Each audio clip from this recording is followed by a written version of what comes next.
ಹಿಂದೆ ಬರ್ರಿ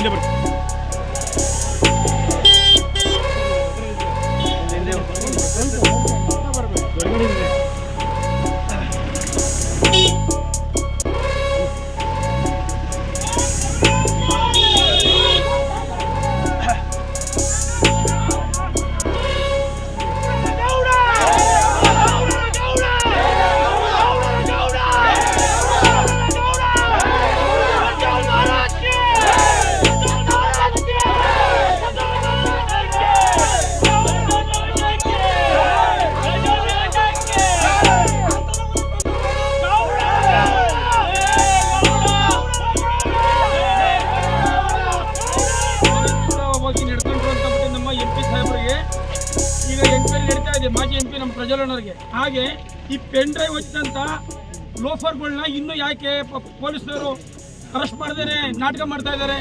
ಇದರಲ್ಲಿ SIT ಅವರು ಈ ರಾಜ್ಯ ಸರ್ಕಾರದ ಅಣತಿ ಅಂತ ಕೈಗೊಂಬೆ ಆಗಿ ನಡ್ಕೊತಾ ಇದ್ದಾರೆ. ನಮಗೆ ಈ ಪೆನ್ ಡ್ರೈವ್ ಹಂಚಿ ರಾಜ್ಯದ ಹೆಣ್ಮಕ್ಳನ್ನು ಮಾನಹಾನಿ ಆಗೋದಕ್ಕೆ ಕಾರಣವಾದಂಥ ಈ ಕಚಡಗಳನ್ನ ಬಂಧಿಸಿ ನ್ಯಾಯ ಕೊಡಿಸ್ಬೇಕು ನಮ್ಗೆ, ಅಷ್ಟೇ, ಬೇರೆ ಏನು ಕೇಳಲ್ಲ.